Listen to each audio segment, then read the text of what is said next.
Welcome to Our Hen House. This is Jasmine Singer. And this is Marianne Sullivan. And this week, Marianne will be speaking with Kip Andersen and Kam Waters about their new documentary, Christspiracy. Kip is, of course, one of the filmmakers behind Cowspiracy and What the Health and Seaspiracy. Not too shabby. This movie is not released yet, and they're still raising money for distribution. But you've seen it, Marianne, haven't you? As any listener knows, I'm not religious, but I'm so into talking about religion. And I mean, this movie is mind-blowing, really mind-blowing, especially it does cover all of the big religions. Well, I think all of them, but, the major religions. And it does focus more on Christianity than the others, I think, as the title would say. But it blew my mind, and I think it will blow a lot of people's minds. And it just really opens up a lot of discussion about, the big question about religion. How do we have all of these religions that are all focused on ethics and compassion and doing the right thing, and they just totally take a pass on the animal issue? And they go pretty deep into this question. So interesting. I love seeing the movie. I'm sorry I've seen it and you can't see it yet. I do feel bad about that, but it'll be out soon, and I can't wait. That's so cool. Can't wait to get to it either. But I have to tell you about something that happened to me the other day. I've been so eager to tell you, and now that the mic is on, I can. Are you ready? We don't speak other than on mic. We have no relationship whatsoever. So. Yeah, that's why we're going to start to broadcast like when we're grocery shopping or anyway. So I went to the hardware store, and it was like this local kind of mom and pop one. I just needed to pick up some painter's tape. You're sounding extremely butch, I have to say. Well, okay, I'm about to ruin that for you because I was not getting it to paint. I was getting it to do a craft project involving spray painting Goodwill purchased sweatshirts with chicken stencils. Yeah, you're sounding extremely femme. Yes. Okay, but down with the binary. Anyway, so I was at the local hardware store, and it's so hard for me to not say, not for milk, because there's a saying that's like, don't go to the hardware store for milk. Like, there you know is? what I mean? Yeah, it's like a 12-step saying, but obviously they mean soy milk or plant-based milk. But what the point of the saying is like, stop going to the wrong people for advice they'll never give you or whatever. Anyway, that has nothing to do with my story. Let's try again. I went to the hardware store, and when the total came to $7.20, expensive painter's tape, I might add. And they asked if I wanted to donate the additional 80 cents. And they said it was some, project that helps kids who have cancer. And I thought, yeah, this is because is this like the new thing? Because my food co-op does the same thing. Yeah, I know they do. I go to that co-op too. But so I paused for a moment because I was like, obviously I don't want to support something that would not be in alignment with my vegan ethics. And so the guy saw me pause, and then I said, yeah. And he goes, noting the pause, he goes, you don't have to. We just have to say that. And I was like, no. And now let me just say the next thing that came out of my mouth, I just really don't know why I said it instead of just thought it. But I said, well, I just, I'm vegan, and I just need to make sure that it's not, something that is inherently exploitative of animals. And he goes, well, it's kids with cancer, so it shouldn't matter if they're vegan. And I was like, oh, no, I mean like 4-H, like I wouldn't give to 4-H. And he said, I never even get involved in this stuff anymore. It's too political. It has nothing to do with health anymore. And I was like, right, yeah, I'm not vegan because of health. I'm vegan because I'm uncomfortable with the way animals are treated. And he goes, yeah, it's disgusting, isn't it? Wow, he was really all over the place. I was like, covered every issue in this 2-second conversation. I know, and I was like, yes, it is. And then I paid, and then I go, well, happy Thanksgiving, just because I wanted him to associate like the vegan as being, nice or whatever. But or maybe he'll like think of me when he's eating his carcass, assuming maybe I made him vegan in that moment. Who knows? But in any case, it was so weird. Like the whole thing was so his strange. assumption was that you wanted to know if these children were vegan, if these children with cancer were vegan before you decided whether you would want to provide any supportive services for them. That was like You monster. Obviously, I'm a huge monster. But that wasn't, I think that was where his brain went at some point during the conversation. But like the other thing is he was being like really rude and I had actually just donated the money. Like the whole thing was so you made weird. him uncomfortable. That's our job. That is our job in life, to make people unhappy and uncomfortable. So good job. So the funny thing is I told you that you should go to that hardware store and I'm not doing that. Get something else. And then he'll ask you the same thing. And then you'll say, are those children vegan or something like that?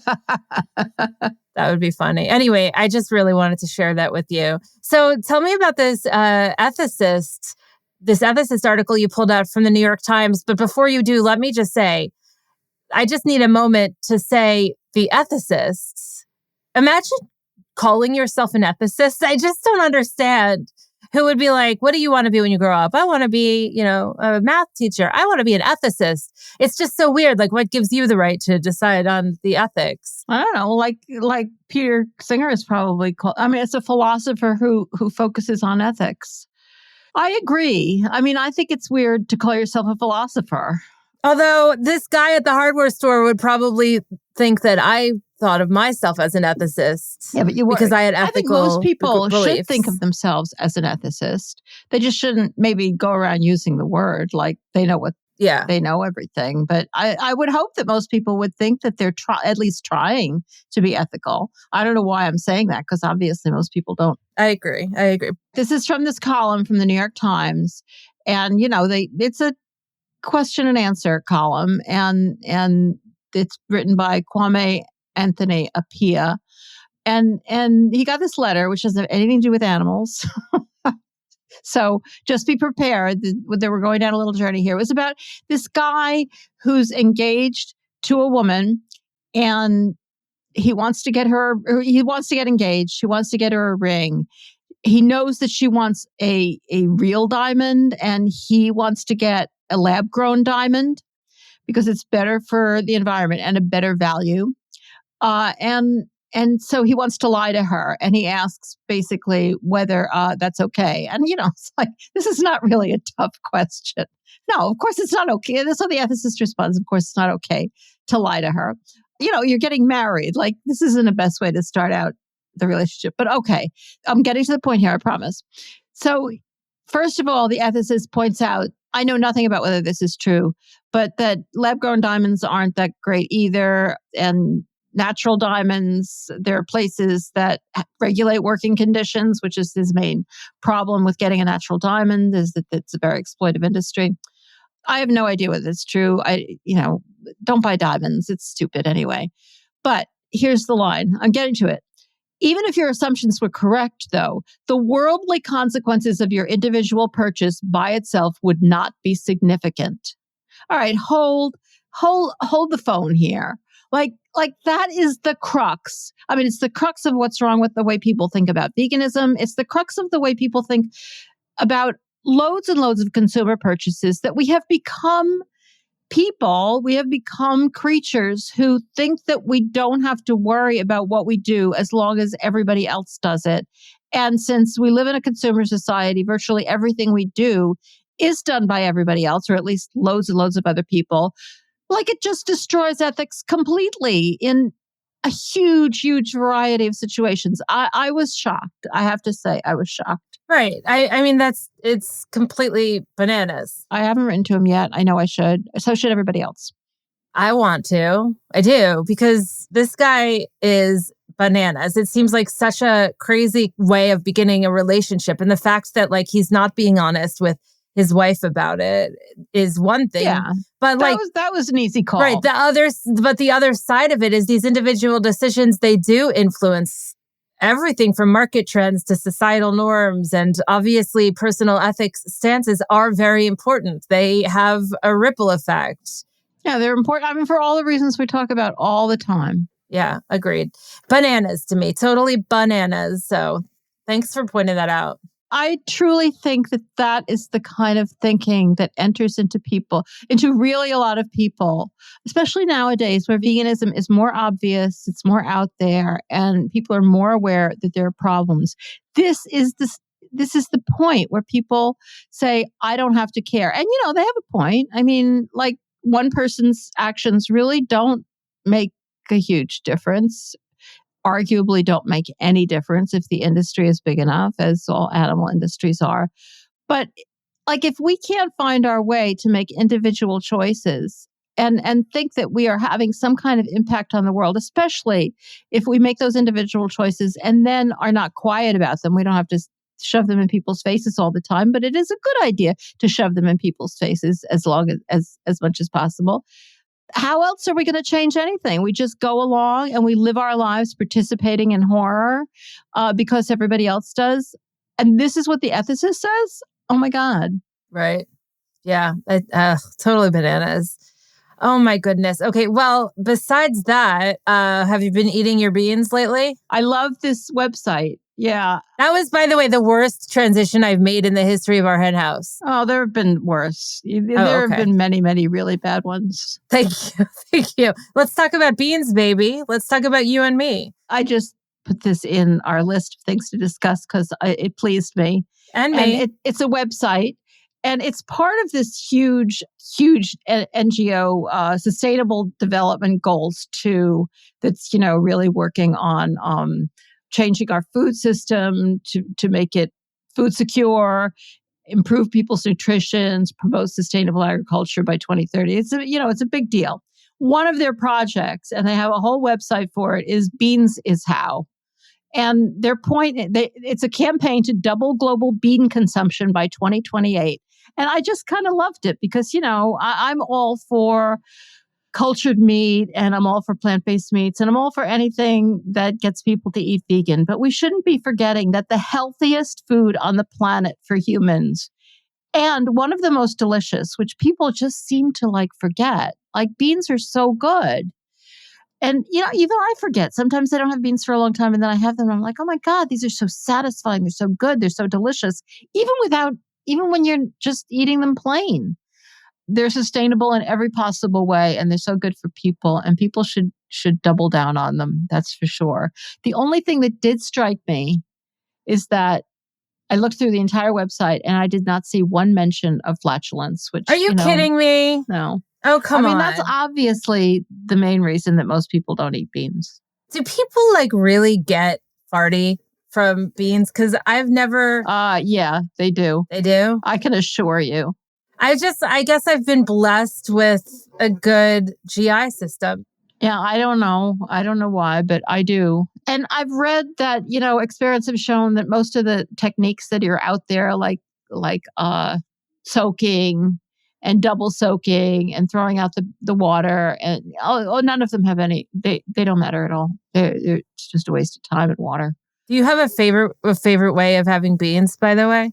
Well, I like some chana masala. I'll give you that. I like dal. So I like anything that people who cook Indian food do with beans is pretty good with me. I also love a great lentil soup. I mean, who doesn't love a great lentil soup? I don't know. I could go on.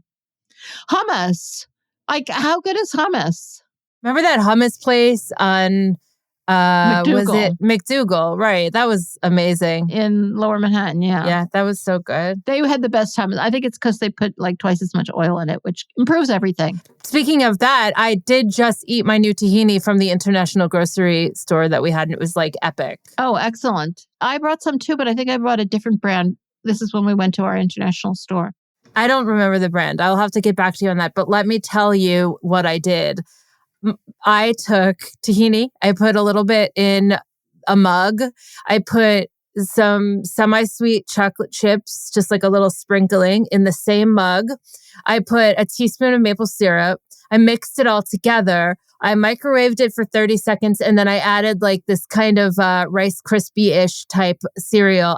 And then I ate it with a spoon. Oh, no wonder it was good. It was Oh my like, God. honestly, That sounds amazing. it was insane. Like, holy crap, that was amazing. You are aware that I can't eat chocolate anymore, and you're telling me about chocolate, but it's fine. You don't like It's fine. You don't like carob though, because No, I don't like carob is stupid.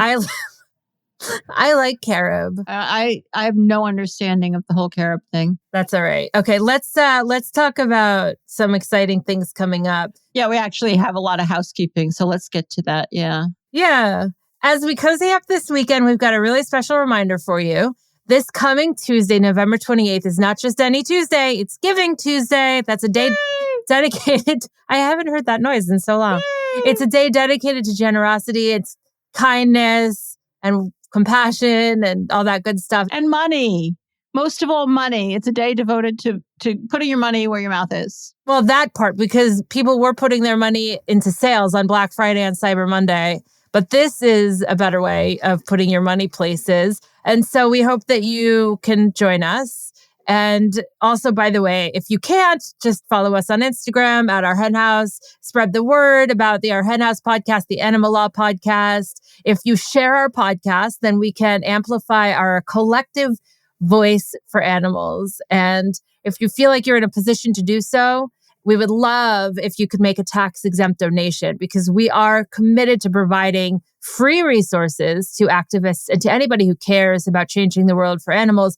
But we do rely on financial support from those who can afford it. And here's some exciting news. Any donation you make before the end of the year will be doubled up to $25,000, thanks to some very generous supporters.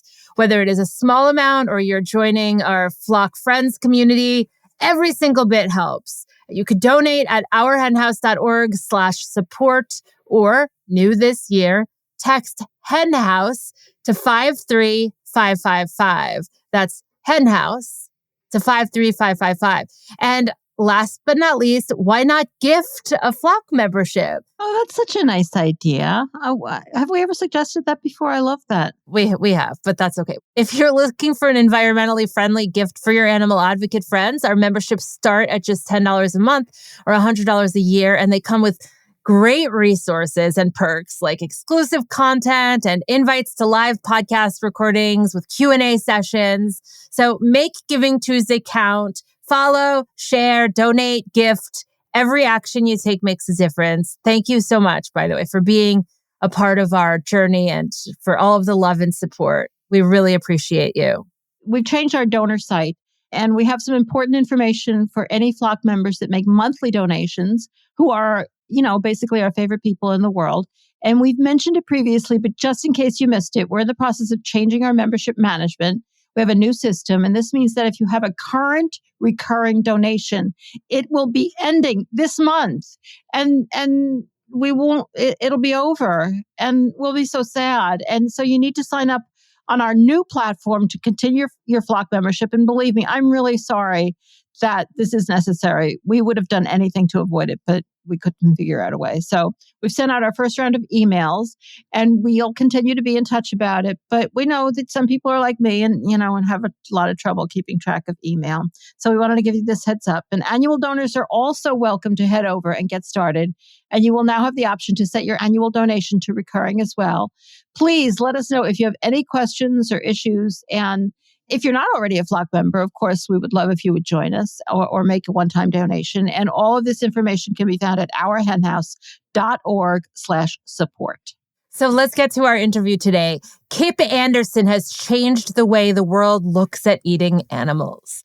After producing some of Netflix's most watched documentaries, Cowspiracy, What the Health, and Seaspiracy, working alongside the likes of Joaquin and Leonardo DiCaprio as executive producers, Christspiracy is his biggest chapter yet. Kam Waters is a former gospel songwriter and musician for Sony and Interscope Records turned filmmaker. After growing up in the Bible Belt with a family lineage of gospel singers and a minister, Kam was entrenched in the church from day one, from the first day he was born. It wasn't until he realized how people use Christianity to justify animal abuse that he started this journey and eventually co-created this revolutionary documentary. Kip and Kam will be joining Marianne right after this. The Culture and Animals Foundation sponsors artists, scholars, and activists in our collective efforts to understand our fellow species more deeply and to further their rights. CAF provides annual grants, an arts prize, a lecture series, and a fellowship. Visit cultureandanimals.org for more information. That's cultureandanimals.org. The Culture and Animals Foundation. Think, create, explore, celebrate. Welcome to our hen house, Kip and Kam. I'm so excited about this interview. So are we. Thank you so much for having us on. I am lucky enough to have seen this movie. And I was saying before we started recording, I don't think of myself as religious, but I find religion so fascinating. And one of the things that has always driven me crazy is how religions just take a pass on the whole question of the ethics around animals. It's unbelievable. And you actually went there and you sort of got other people to go there too. So Kip, let me start with you. You've done the environment, you've done the health issue, and of course, animal care and ethics and lives have been woven throughout all of your movies, all of those issues. And I got the feeling that you were done. And then you decided to approach the issue of eating animals from the viewpoint of faith. So what compelled this to happen? Well, interestingly, I always knew there was going to be a film on animal ethics. It was never going to be finished until that was done. And Cowspiracy was originally environment, health, and ethics. That's why you see at the very end, we have Dr. Clapper in there. We actually had some yogis in there and a Buddhist in there before. We tried to cram everything all in one, and it was too much. So it was always the plan to do a film on animal ethics. Just how exactly, never really knew. To make it entertaining. It's a tough issue. Yeah, it's a tough, we have Earthlings, which is like, oh God, so dear to me. And I love Sean. To make something really mainstream where you're talking about killing the equivalent of the entire human population 10 times over every single year, how do you even have a conversation around this or exploration? And so there were some inklings of how it would be done. But yeah, not really until I met Kam at a divine encounter at a Cowspiracy screening at LA Green Fest years ago. Once we met, it was just really special. Just right away, we clicked and the whole thing took off from there. Do you think this is a religious movie? Is it an anti-religious movie? Is it just an ethics movie? How would you characterize it? I like to say it's not a religious movie. It's a film on religion. It's on animal ethics. It's on religion. It's on spirituality. And it's how they all relate to animals historically and now. And it's how have we gotten to where we're at today? I think that's a big thing of the exploration of this film. So yes, we have a thread line, it's called Christspiracy, and it's a massive, massive reveal.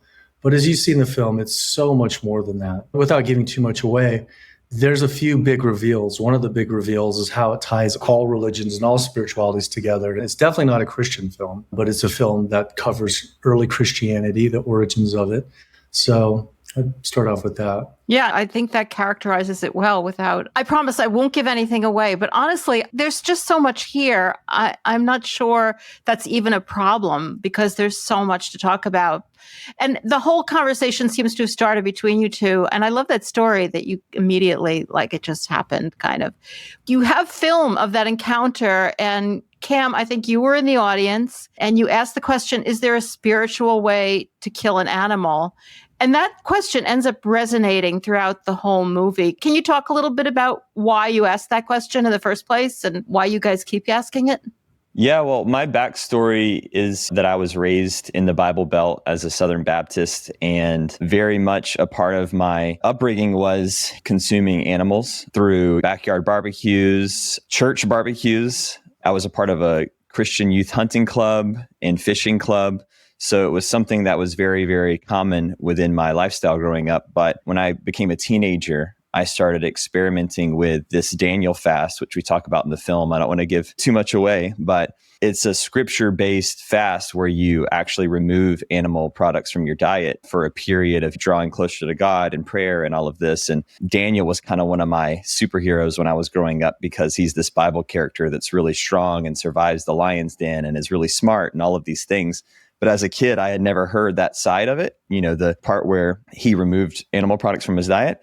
So when I started practicing that as a teenager, it just opened up a whole new world and thought path for me around what I was consuming. And a few things, one led to the next, to where I just decided, after doing it the third time that I did it, I just decided to keep doing it with my mom at the time because she was feeling really great about it too.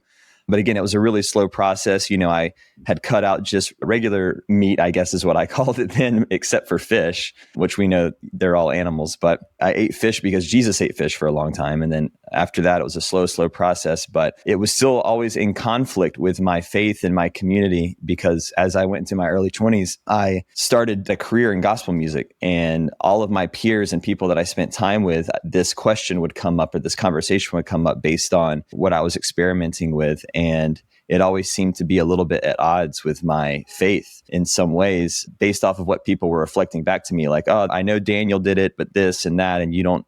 Yeah, it was like I was believing something different. So by the time I met Kip, I was actually pretty deep on this question, because at a certain point, I started to ask myself, well, if Christianity is based on Christ, then what would Jesus do when it comes to eating animals? And I assumed he ate fish, like I said, as well as lamb at the Passover. But then at a certain point, that ethical side comes in, because when we think of Jesus, or when I think of Jesus as a Christ follower, it's always framed in like how to live a more ethical, compassionate, loving life.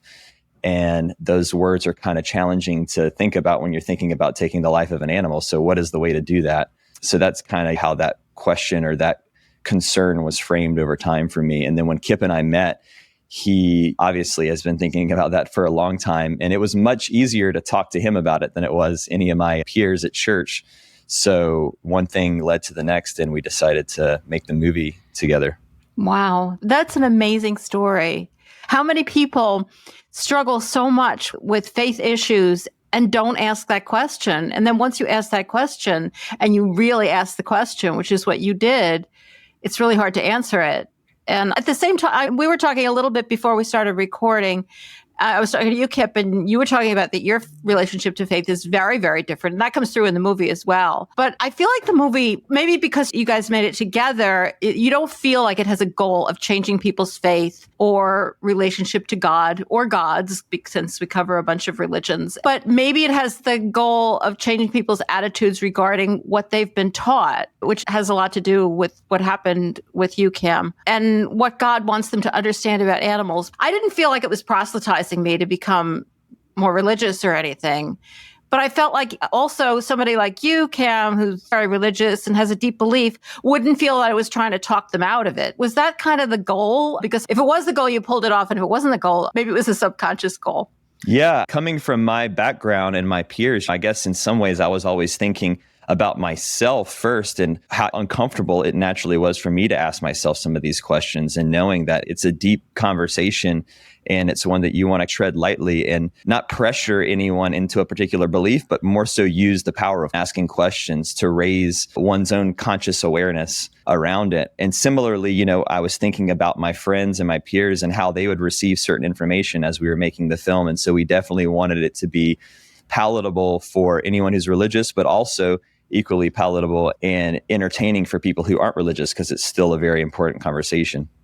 Yeah, I can't even imagine starting off trying to pull that off, but you actually did manage to pull that off. Speaking of asking questions, which is a great approach to advocacy, as we all know, but you, Kip, kind of have a trademark of asking questions. I mean, that's like what you do. You go into these people, I don't know how you get in there, and you start asking questions, and it doesn't take very long before you put them on the spot, and the questions become impossible for them to answer. You've done it in all of your movies. It's totally brilliant.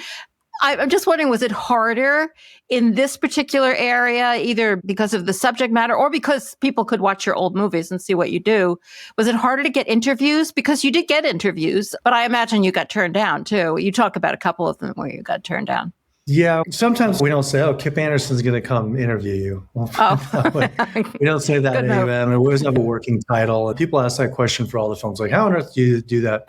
It's very important that when we frame proposing someone to do an interview, we have to say what it's going to be about. So it's like, how does eating in relationship to spirituality? So we have some generalities that we use. So it wasn't necessarily any harder. The one part was harder with this film. Not to say harder, but it was interesting, is that with all the previous films I've worked on is that we knew going into the interview, they knew. Like when I'm interviewing Sierra Club or interviewing Oceana, they know.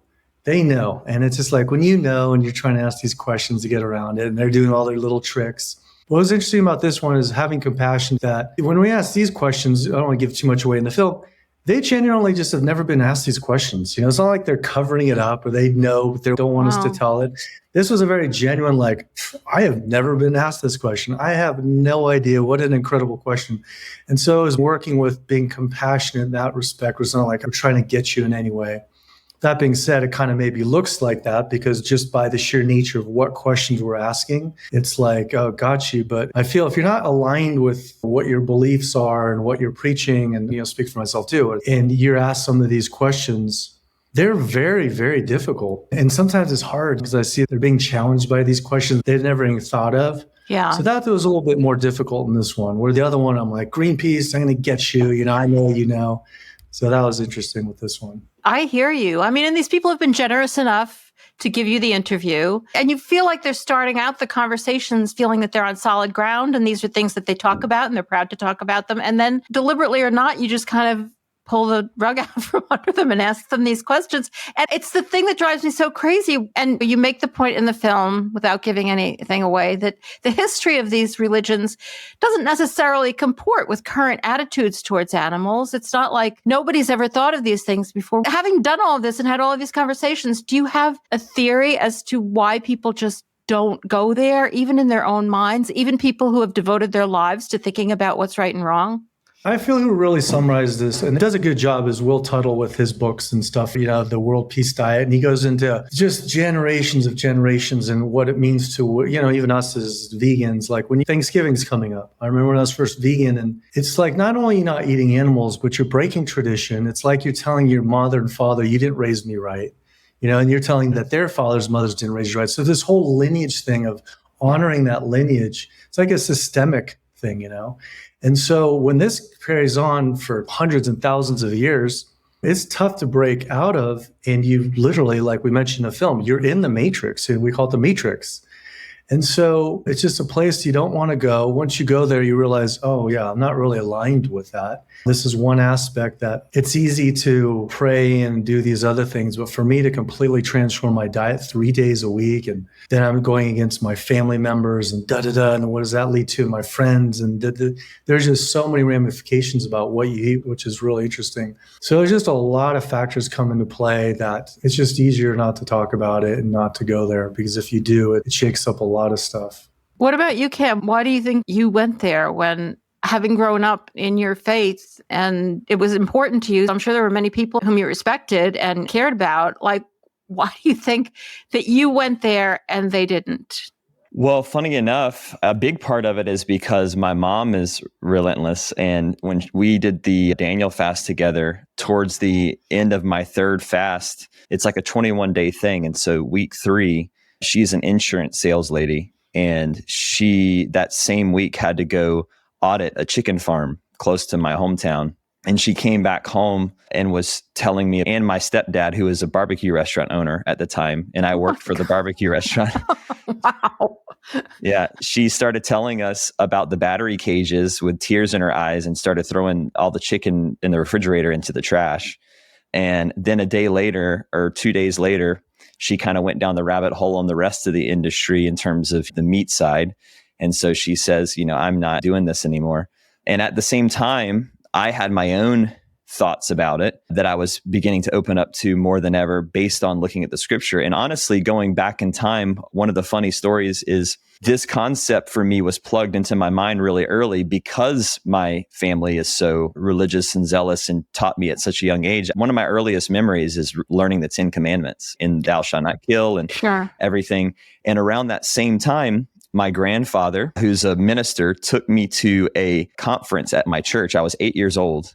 And this guy named Ken Ham, who we actually did an interview at his facility, the big Noah's Ark facility. Right. Yeah. I've listened to some podcasts about that facility, but that's a totally other topic. It seems fascinating. Yeah. Yeah, super fascinating. And what's really fascinating is that Ken Ham, the guy who built that ark and that facility, he came to my local church and he was rallying for creationism, which is the kind of somewhat science-based approach to proving that God created the world in the way the Bible says. And part of that argument is that the entire world was vegetarian, even animals at that time. And at 8 years old, I remember a guy in the crowd standing up and raising his hand and having a rebuttal to Ken and saying, hey, you're saying that the whole world was vegetarian and you're also saying dinosaurs lived at the same time as humans. So are you saying dinosaurs were vegetarian? That doesn't make sense because of their teeth. And then Ken said, well, have you ever tried to crack a coconut with your teeth? Inferring that the dinosaurs were picking coconuts. And regardless of the belief system around that, for me as an 8-year-old, it just seared into my brain deeply, this concept of the vegetarian kind of Garden of Eden type scenario. But again, I never followed it, but the seed was planted, I guess. So when I was a teenager and started asking these questions, I guess maybe in some ways I was a little bit more open. And luckily my family, though they're very religious, they're also very much open and they're kind of rebels in their own way and question things and want to know the truth. So that made it easier, I guess, in some ways. But to answer your point before, I totally agree with what Kip's saying. It's just such a deep cultural, traditional thing that when you start to ask some of these questions, it's like you're beginning to believe a different religion altogether. I think that's the big barrier, especially on the faith-based side, from my experience. Yeah, that's really deep. I mean, we all know that there are a million barriers, especially as you were saying, Kip, like family barriers and not offending people, not standing out, not being different. But adding the religious one, if people really think that, you know, you're leaving the religion by doing this, which seems crazy to me. But everything about this topic is crazy. I think we can all agree on that. All right. So this isn't just about Christianity. And then you mentioned that, and I just want to make clear. You took this worldwide tour. And it was really pretty incredible. You went through so many different places and examined so many different religions. Can you tell us a little bit about why you chose where to go and what you wanted to highlight in talking about, I guess, the 5 major religions? Is that right? Yeah. And even beyond that, it's really, is there a spiritual way to kill and eat animals? So it goes beyond just, is there an ethical way to do this? So we just started checking off the boxes of who we need to interview and what categories per se, or what's religion, spiritualities. We even go into yoga. And so we traveled around the world to talk to the leading experts on this topic, and obviously in particular with the Jesus thread line.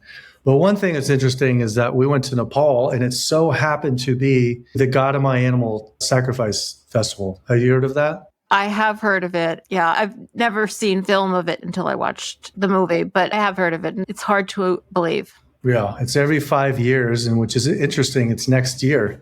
And so that's why we went there, is because, okay, it's a spiritual sacrifice festival held at a temple. Now it seemed serendipitous of us actually being there at that time, making the film, which was really powerful. And it was the closest we felt, because you kind of feel like you're transported back in time without giving too much away. It was a trip. Cam and I were really like, wow, this could be as close as what it felt like to being at the Temple of Jerusalem in a way. Yeah. Like thousands of years ago. And it was very spiritual, but at the same time, very bizarre. It actually seemed like there were some scenes there and other scenes perhaps in India where you seemed to be in danger. Is that right? That was the feeling I was getting, that there was a somewhat violent atmosphere. Oh, yeah. I mean, that car chase you see, we were definitely on a car chase. That was a real deal. It's scary. There's these cow mafia, and they've been known, you know, we had a section in the film, we just had to take it out. But many people get killed in this battle over protecting cows. You know, one smuggling cows and one protecting cows. It's a whole other side story. But it's dangerous. We did a lot of dangerous stuff in there, and that was definitely one of them. Going undercover to a leather factory, that was kind of scary. It's one of those, when you're in it, you know, what if someone finds out what we're doing? So you just kind of have to keep your cool and just keep on trusting that we're all protected and just keep on going. So the movie's about all of these religions, but there is this sort of Christian through line. Is that fair to say that it's a really important part of the movie? And I'm not going to give away any spoilers, don't worry. but can you just kind of give us a hint of what you mean in the promo stuff that you're going to reveal the biggest cover-up in the last 2,000 years, one that will transform history forever? And I am not denying that that's true. I've seen the movie and I'm not denying that's true. And I don't want to give it away, obviously, but can you just talk a little bit around that question? Like what topics you're examining within Christianity that lead you to think that something has been covered up? Well, yeah, the Christian through line, obviously, a couple of reasons is number one, I think Christianity is the largest religion in the world. Funny enough, if you Google who's the most famous person, it's Jesus on every list. The level of impact and the level of influence that I think Christianity has is huge. And so really understanding the moral and ethical framework around animals through the perspective of Christianity is huge because of the level of influence that it has around the world. Even if you're not Christian, that's one of the things we say in the film is if you grow up in the Western world, even if you're not Christian, you're living in a society that has steeped in Judeo-Christian morals and ethics. So that's a big reason why we kind of launched into it. But yeah, once we got into it, that particular thread just went so deep because to start off with, without giving too much away, in Christianity especially, but really all religions, there's a deep tie to the temples and animal sacrifice and the formation of the kind of animal agriculture system. And simultaneously and in parallel, some of these early groups have, I guess, the cover-up is how they responded to that system, how they viewed that system that's maybe been lost to history. And it's something that we didn't necessarily fully have a grasp on going into it, but the deeper that we went, actually going to Israel and being boots on the ground with other people there, talking with historians, archaeologists, theologians, literally going to the temple itself, this picture started to come together of this piece of the early history of Christianity or Judeo-Christianity, because they were really Jewish people that just kind of started taking a different path than the predominant kind of Pharisaical priesthood type Judaism that was happening. And there's just this really core incident around Christ, around his crucifixion, what was really happening during that time that has a lot more to do with animals than I ever knew. So again, I don't want to give too much away, but maybe that's a good taste. Yeah, no, I think that really says it. And though the Christian through line is probably the strongest one, it really is something that you found about other religions as well, isn't it? That it's so interesting that religions so often just totally give a pass on thinking about the ethics regarding animals. I was brought up Catholic and I went to CCD, which is what it was called, like every week of my life until I was out of high school. I don't think animals were ever mentioned once. I mean, this huge ethical question just never, ever comes up. But that's not true just of Christianity, is it? It's such a hugely important issue that just seems to be avoided. Is that what you found? Yeah, and what's interesting, without giving too much away, is that the core root of Buddhism and Christianity and Hinduism, animals are a very, very core part of it. Well, one of my favorite books in our interviews that we had, Jim Mason, he wrote The Unnatural Order. One of my favorite people. Yeah, he's amazing. I was talking to someone the other day and I said, yeah, animal rights includes humans. Humans are animals. They're like, humans aren't animals. Literally not thinking that a human was an animal, thinking it was like a different definition. I had to actually Google it to show like humans are animals.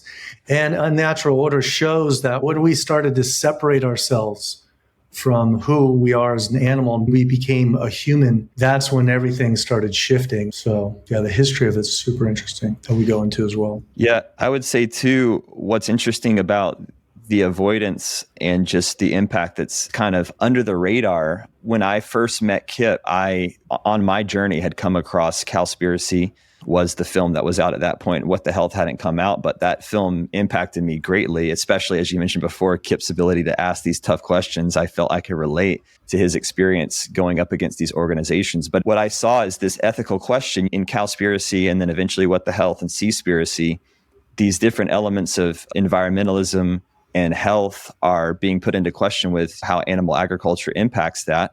But really, it's these nonprofit organizations that aren't disclosing that information, and they're supposed to be the people that we look to for that information. And so similarly, when it comes to ethics, our moral framework is really given to us culturally through that religious tradition, ultimately. And so it is important to look to these traditions. And what's very, very interesting is again, like Kip said earlier, 90 billion just land animals every year, lives lost. When you think about 90 billion lives being lost every year, but it's not being touched on or discussed as like a primary topic of conversation within the organizations that are talking about ethical dilemmas, it's like, what's happening? Why are we not talking about this? And I think there's never been a better time to talk about it, especially, again, coming from my background with Christianity, because there's like a big conversation that started recently. I don't know if you've seen or heard about the film Sound of Freedom that recently came out, went worldwide, independent, similar to how we're planning to release this film, but all on human trafficking. And it's so close to the heart of people of faith because they see how corrupt this is and they want to protect the children and everything. But it's like, number one, the animal agriculture industry is one of the prime places that this industry operates, human trafficking. We saw that in Seaspiracy as well, right? With the slavery and everything that was happening. But number two, it's still lives, it's 90 billion lives lost every year. And so what hasn't clicked yet, and it took it a long time for it to click for me, but that ethical dilemma is corroding and corrupting our religions from within. And so, yeah, there may be resistance at first to having this conversation, but I feel if we can get through a few hurdles, many religious people, especially I know how my peers operate, when they experience something culturally that's corrupting the religion from within, that's like very alarming. And I just don't think that people see it that way yet, but it really is demoralizing our ethics to the core. And so once that conversation starts, I think it'll be a powerful way for religious people to realize, oh, we have to have this conversation.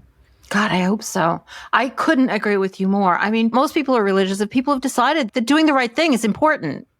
That's what your life should be about, is doing the right thing.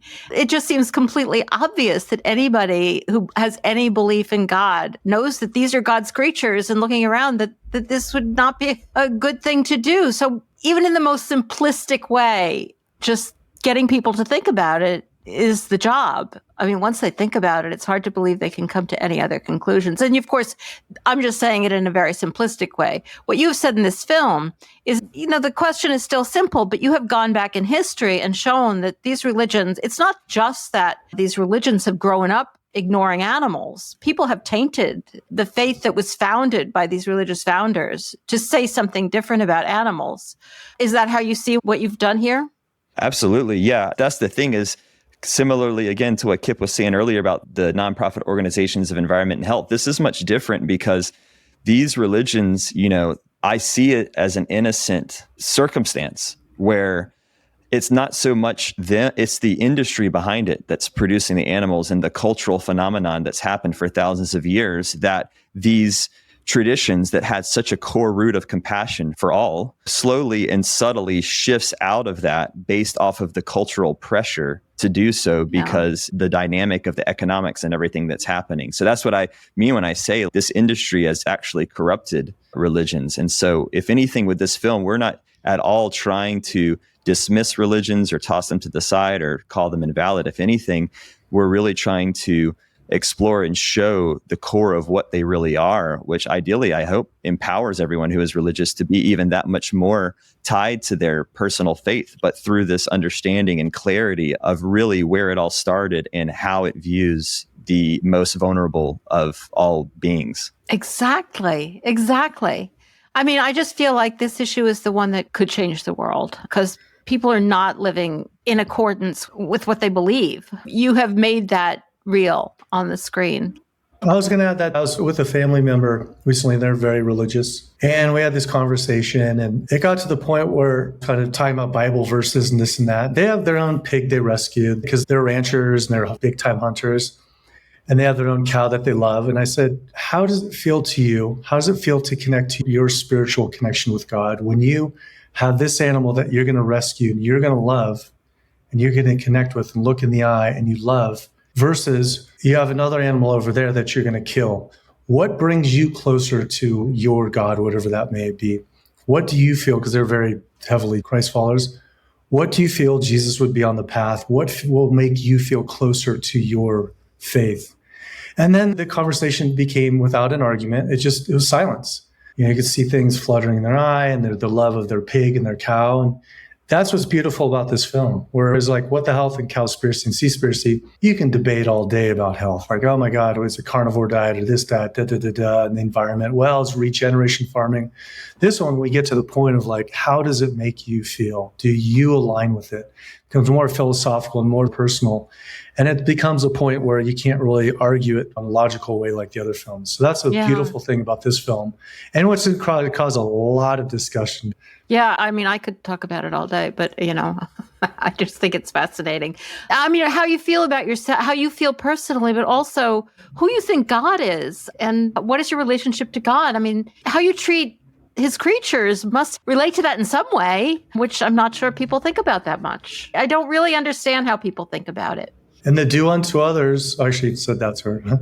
I said, do unto others. It doesn't say do unto other humans. It says do unto others. So the golden rule, do you feel that applies to all others, or is it just human others? And if it's all others, where does this stop? Does it stop dogs, cats, and then it stops? Or does it just go all the way?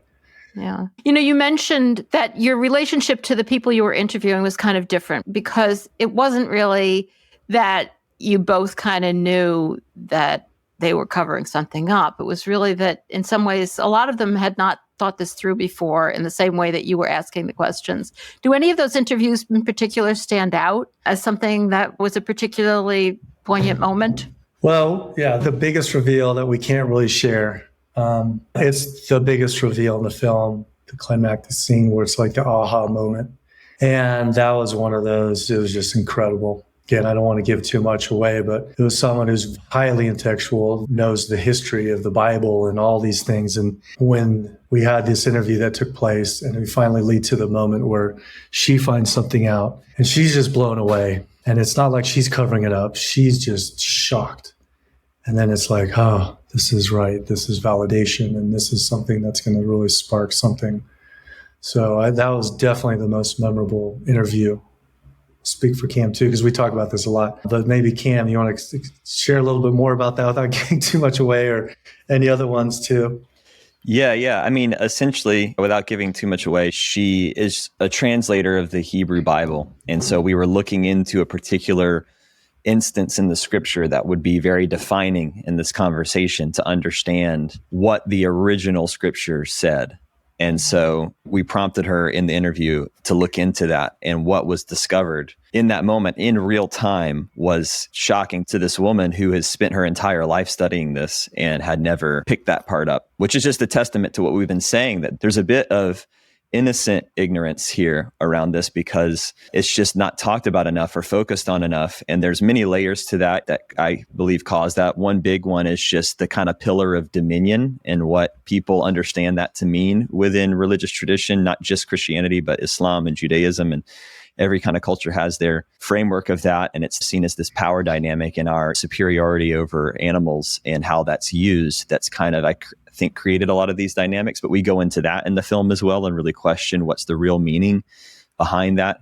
But similarly, the interview with that woman is definitely the standout of all. Yeah. But another one that I think is worth discussing is we went on a number of interviews with Buddhists, and I don't have that much of a background at all in Buddhism, but I've learned a lot over time. And it was really wild to talk to them because they have such a core, blatant kind of tenet around non-harm to every creature, including animals, in a much more obvious way than I think Judeo-Christianity does.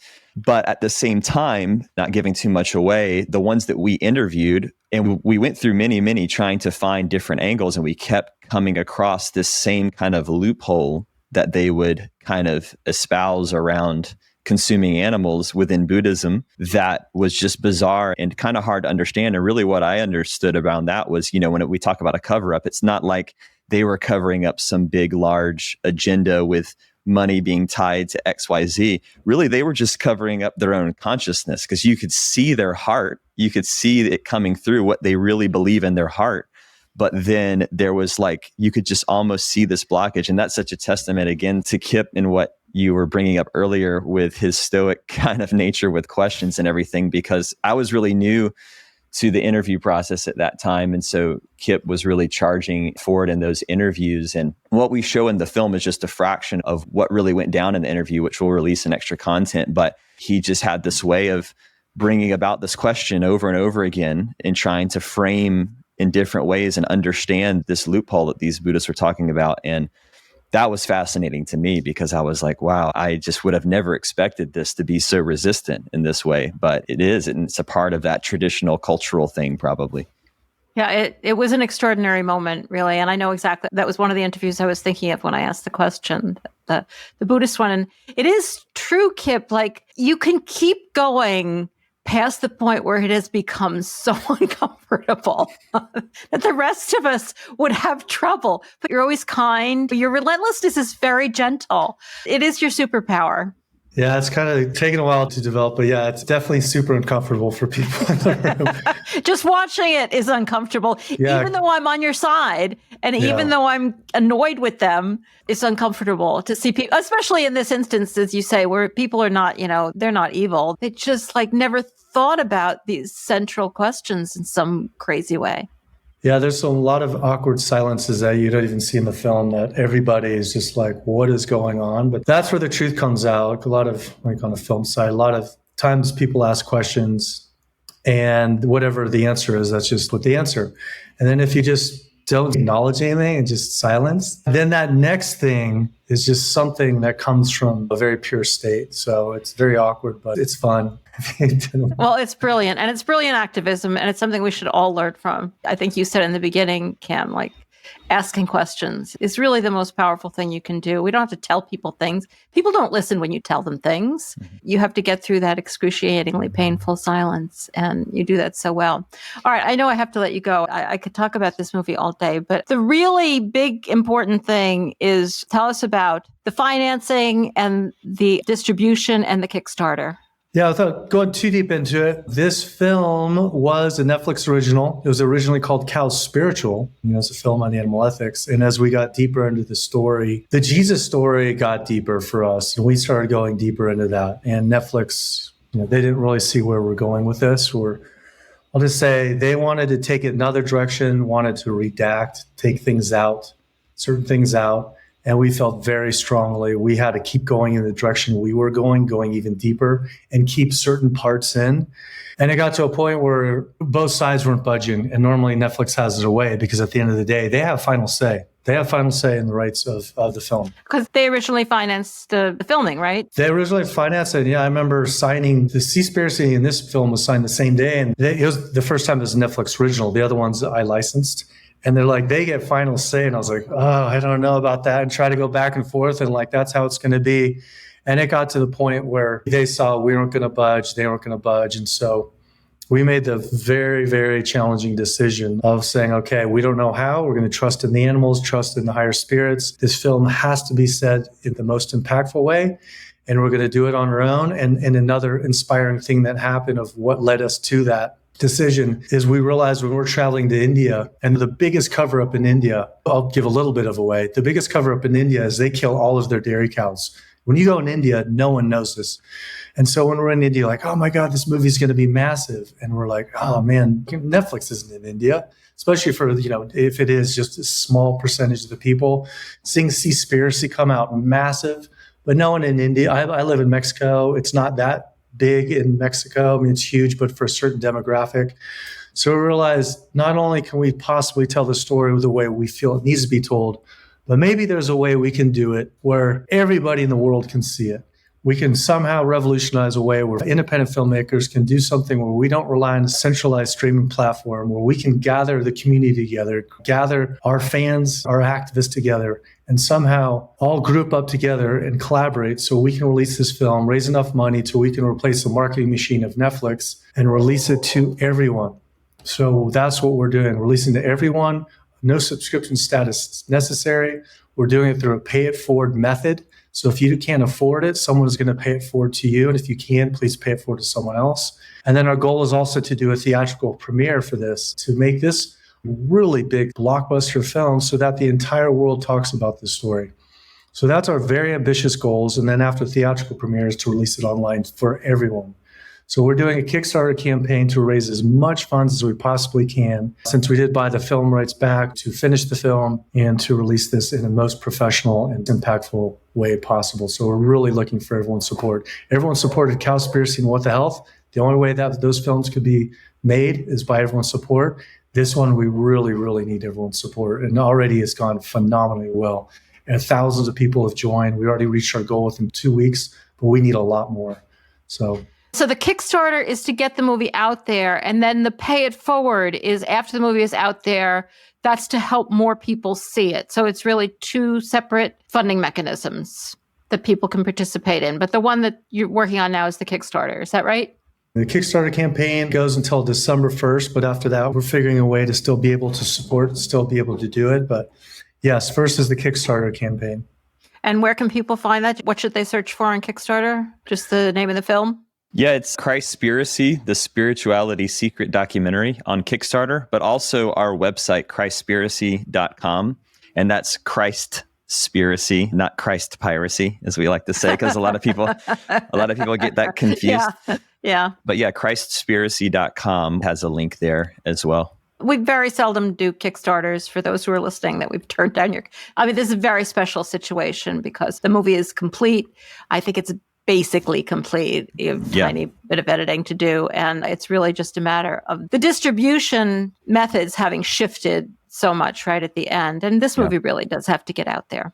It does. And the way we're doing it is really collaborative effort too. After you watch the film, we're going to have a call to action, very community-based, where our call to action is action. So it's going to be a really fun release where we're going to really join forces together. I'd say this movie is going to turn into a movement of compassion. And the cool thing about the Kickstarter is, in a way, the Kickstarter is the beginnings of the Pay It Forward process, because if you go to the page and you see the different tiers that you can support, all of them include paying it forward to X number of people as a part of that. And so essentially the Kickstarter is just a way that we're giving early access digitally online for everyone who supports, plus some theatrical stuff that we're beginning to plan and everything.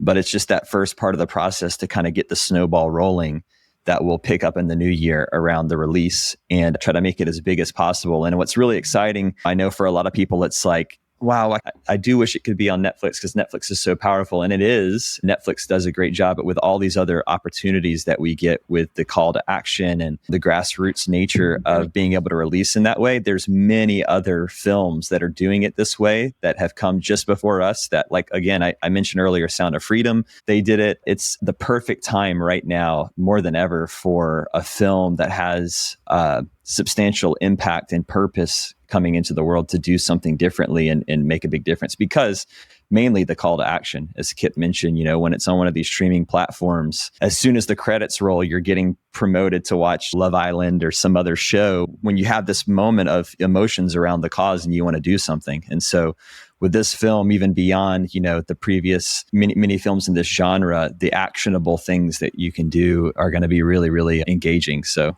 we're excited about that. It's really exciting. I guess the risks are higher. Netflix is sort of a guarantee, but the potential is also much greater in so many ways. So it's very exciting. I just hope it really is a huge success. And I hope that lots of people in all these religions make a big deal about it. And maybe they'll get mad at you and maybe there'll be a lot of controversy and it's all good. But people have got to start talking about it. Thank you so much for talking about it today on Our Hen House. It's really been fascinating. Thank you so much for having us on. Really appreciate it. Thank you to everyone who's supporting, and we'll see you all on the journey. Thank you. Yeah, many blessings. Can't wait for you to see it. Hey everyone, Jasmine here to remind you that we're in the midst of our year-end fundraising season. If you enjoy our podcasts and believe in the change-making power of vegan indie media, please show your support with a tax-deductible donation to Our Hen House. The best part is all contributions, modest or massive, made between now and December 31st will be matched up to $25,000, but only if we make our goal. So go to ourhenhouse.org/support to see our new membership options or to make a one-time donation. Or brand new this year, you can text us to donate. Just text Hen House to 53555.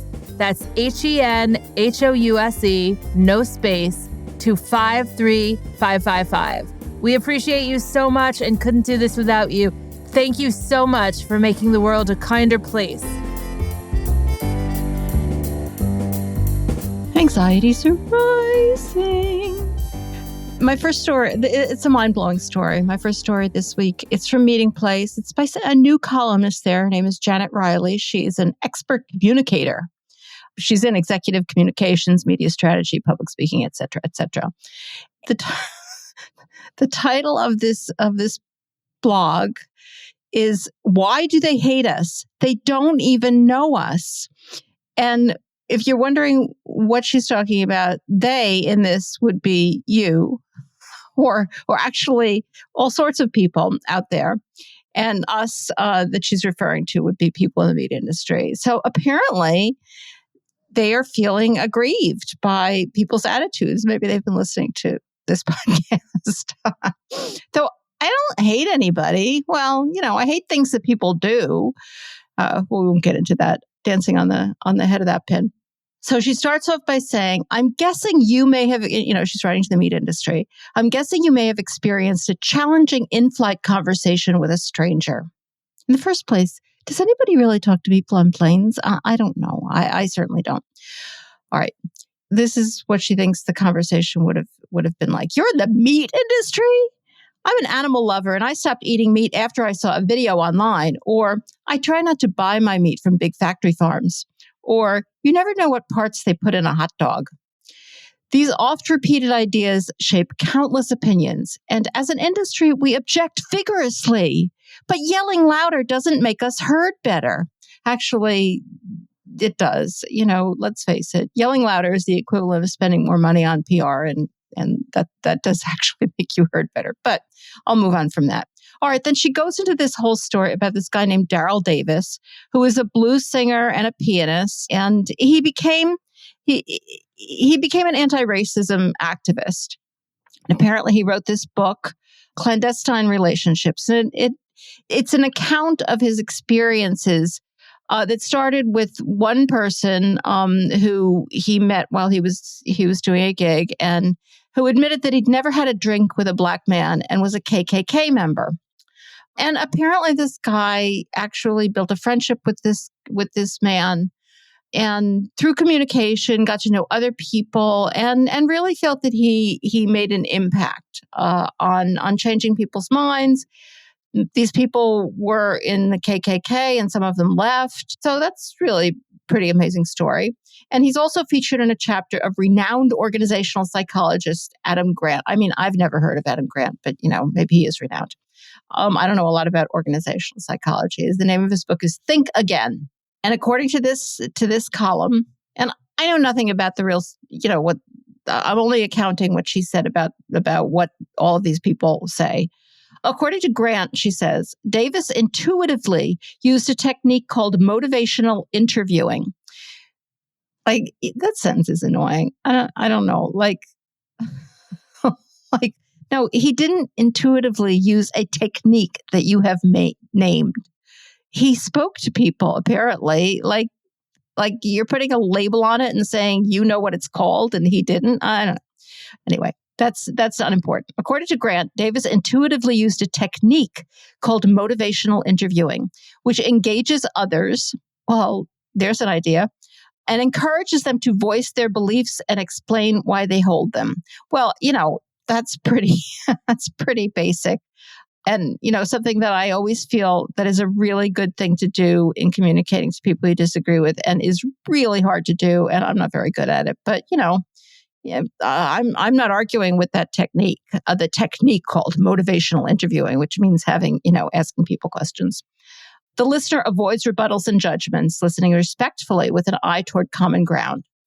And the catch, according to Grant, she says, is that the listener must be genuinely open to hearing other people's points of view, and that's often not easy. Yeah, that's exactly what I was just saying. Yeah. I totally agree with that. It's hard, but she's suggesting that people from the meat industry should use that technique, because apparently she thinks this is the thing. Like, if you think about what she's saying here, people in the meat industry are standing in the shoes of this guy who actually sat down and had these very sincere conversations and made enormous headway with people who were in the KKK. The animal activists are the KKK. We're the equivalent of the KKK members who if we only need to be given a chance to voice our concerns and what we have to say, and that will bring us around to understanding. What? Oh my God. If Davis could change KKK members' minds, what impact might the meat industry have if we adopted the same approach with those who view us in a way we don't think is accurate or fair? What she's avoiding here is the possibility that we view them in a way that actually is accurate and fair. Because apparently they think what they do to animals is fine, and we don't. Like, there's a real difference of opinion there. This is not, oh my God. And then she brings up Temple Grandin and how, oh my God, she kind of proposes that Temple Grandin, when she immediately appeared on the scene, wasn't taken seriously by the meat industry. And what could an autistic person raised near Boston teach us about animal handling? Apparently, people from Boston are particularly devoid of understanding. And then the meat industry came around and really hurt. Well, of course they hurt her. Like, they're all in the business of making money off of the same poor, benighted animals. Like, we're not Temple Grandin, honey.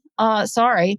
And if Daryl Davis could fill a closet with robes of former KKK members who left the group, isn't humble listening, conversing, and engagement worth a try? And then she suggests going to this website called Braver Angels, which I've never heard of and sounds like a great idea, which is a group dedicated to depolarizing the country and restoring civil dialogue. And she suggests that people in the media industry sign up for a one-on-one conversation with someone very different from you. All right, I would be happy to have that conversation. Really? And she suggests that they do respectful listening, which would be really, really nice. She believes that polarized conversations are holding this nation and our industry back. I'm guilty of participating in many during my meat industry career. Well, I guess I'm polarized, like I know what I think is evil. And I think what they do to animals is evil. And I'd be happy to have a conversation with anybody who wants to hear me say that and my reasons. Because, I don't think I'm the equivalent of a KKK member. I think I'm an informed citizen. Oh my God, I could go on and on. It just drives me crazy. That column just makes me insane. All right. Also, on a kind of similar note, there's this column from Hoard's Dairyman. This is by Courtney Henderson, a Virginia dairy farmer. I think, it's just a typo. It obviously means Virginia.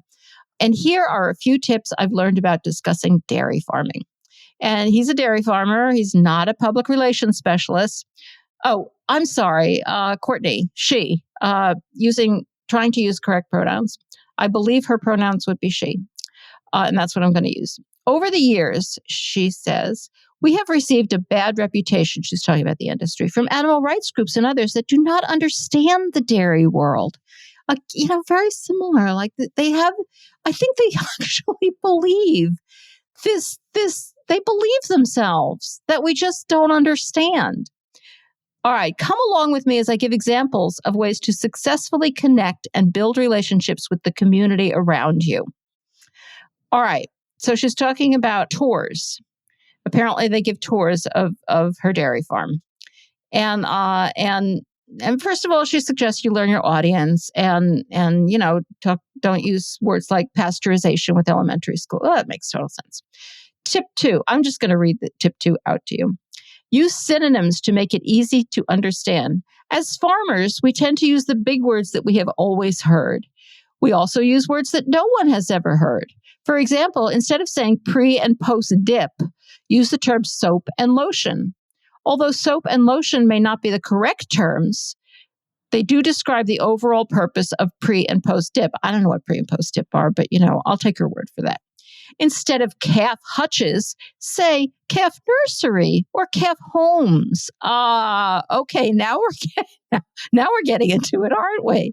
Yeah, hutch. Like, why wouldn't anybody understand what a hutch is? But nursery or home sounds so much nicer.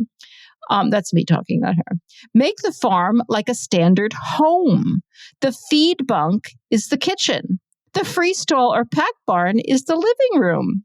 The calf hutches are the nursery, and so on and so forth. Yeah, well, that's just clarifying things. Because how would anybody know what a feed bunk is if you didn't call it the kitchen? All right, this gets worse, I swear. It gets so much worse. Her third tip is to be honest. Well, there's an idea. And she says, we know that dairy farmers do not usually have a good reputation, as our opponents portray us as monsters and heartless and so on. I guess, the word is really out. Like somehow they didn't used to worry about this stuff. All right. Then she suggested that questions be answered honestly. Like when asked the typical, why do you rip calves away from their moms when they are born? It's so reassuring to know that's typical. Instead of saying we don't do that, which apparently she admits that would be dishonest, explain the reasoning behind the separation. Don't be afraid to answer the question by saying, cows sometimes step on their calves, or cows give too much milk and it can make the baby get sick if we don't intervene. Really? Those things are not true, honey. I'm not saying that no cow has ever stepped on a calf in their life, but cows are really, really good at this. I mean, in the pig world, they make this excuse, and there's a better reason because the pigs are so enormous and they're confined, and sometimes they indeed do roll over on their piglets, of whom they have gazillions. The whole thing is exploitative, and they're set up to do that. But that's not what cows do. They give too much milk. So I don't know. I guess the babies are going to explode because the babies have to drink all of the milk. Like you want the milk, honey. That's why you're doing it. She goes on to say, folks want honest answers. Yeah, we do.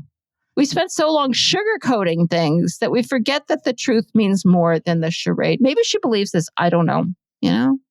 Maybe they tell she's not that old. Like maybe this is what she was told, and she just continues to believe it. All right, our final story is on a different note, and it's a Thanksgiving story. So I'm sorry, I know it's a little late, but it will just make you really, really glad that you did not eat a turkey this Thanksgiving, and not just for the turkey's sake. Please keep us safe this Thanksgiving. This is from the Legally Speaking blog on Meeting Place by Sean Stevens. While bringing the family together to enjoy the day is rewarding, he says, in itself, not making each other sick is even more pleasurable. Good idea. Of course, I mean, this whole column reads like how to deal with biohazards in the home. Thawing the turkey should be done carefully if it's not already thawed, and ideally not in the kitchen sink if it will be later used for rinsing vegetables. Yeah, good idea. Feel free to remind your mother-in-law that the FDA's 2023 food code can be a good resource when it comes to thawing, cooking, and cooling that require temperature control for safety. Yeah, he must be a joy to his mother-in-law. The food code can also provide some helpful tips for safe handling of raw animal and other risky foods. Well, there are, the other foods are only risky because they've come in contact with raw animals as a rule. Well, maybe that's not 100% true, but as a rule. Make sure to wash hands frequently and continuously wash and sanitize counters and utensils. It's like an operating room. If you bring a dead bird into your kitchen, treat it like an operating room. In other words, he keeps Clorox disinfecting wipes open all the time. After turkey is thawed, be sure to cook it properly and thoroughly. Nobody wants to invite Sam and Ella to their dinner party. Get it? Sam and Ella. God, it's really funny, isn't it? If you're bringing a dish to share at Thanksgiving, make sure the food is being transported safely. Keeping an egg salad unrefrigerated in the back seat of the car during a 6-hour drive to see your relatives may not be the most brilliant idea. Also, can you imagine anything more disgusting than that? If you're hosting, make sure your guests understand that as well. Here too, sending out advanced copies of the food code may be advisable. Oh, what a fun day at Sean's house. And finally, don't give in to peer pressure when your in-laws want you to take the leftover turkey unrefrigerated with you on your 6-hour trek back home. Clostridium perfringens are pretty cool on a petri dish, but not in your stool sample. Yeah. Maybe everybody who wants to eat meat should just be required to get a degree in dealing with biohazards. So aren't you glad? If you're listening to this podcast, Thanksgiving has already passed, but you're not in the hospital. There's a lot to be thankful for still. And that's it for this week's Rising Anxieties. Well, that's it for this week's show. If you enjoy the podcast, we're asking for your support as we kick off our end-of-year fundraising. We understand that not everyone is in a position to contribute financially, and of course, I love you all no matter what, but we have had a rather challenging year, so if you are able, we could really use your help. And this is the perfect time to make a donation because between now and December 31st, all contributions will be matched dollar for dollar up to $25,000 if we make it to the $25,000. And so listen to me, we have so many exciting announcements. We have revamped our membership options. We would be totally honored if you would join our Flock Friends community, starting at $10 a month or $100 a year. So visit ourhenhouse.org/support to check out our new tiered membership levels with really great names, by the way. You can be a part of our Chick Click, our Squawk Squad, our Henhouse Heroes, or of course our Barnyard Benefactors. Some of the perks include weekly bonus content, access to our engaging Flock exclusive spaces in our online community, and get this, monthly invitations to join Marianne and me live in the audience for a virtual recording of an Our Henhouse podcast interview where you can meet the guest and ask questions for the bonus segment. And listen also, since we're a 501c3 nonprofit organization, your donation is fully tax deductible to the full extent of the law. So if you appreciate our Henhouse, and if you believe in our mission to mainstream the movement to end the exploitation of animals, and if you find community and solace in our shows and resources, and if you believe in the change-making power of independent media, please make a donation before December 31st, and your donation will be matched. Contributions of any amount are greatly appreciated and tax deductible to the full extent of the law. To support us today, visit ourhenhouse.org/support. That's ourhenhouse.org/support. Another great way to support us is to give us 5 stars on Spotify or leave a fabulous review on Apple Podcasts or wherever you listen to podcasts. You can also follow us and leave reviews where you are able to on social media. Just find us at Our Henhouse. And if you're one of the listeners who already supports us, thank you so much. And thank you to my co-host, Marianne Sullivan, to Vicky Beechler for her work in producing this podcast, to composer Michael Herron for the music. Thanks to Eric Montgomery of the Podcast Haven for his work editing this podcast, to our production assistant, Jocelyn Martinez, and to Veronica Walinska, who designed our amazing logos and other graphics. We'll be back next week with a brand new show, so don't forget to subscribe on Spotify, Apple Podcasts, or your favorite podcatcher. Thank you so much for your support, your compassion, and for your dedication to animals. We'll talk to you again next week. Bye.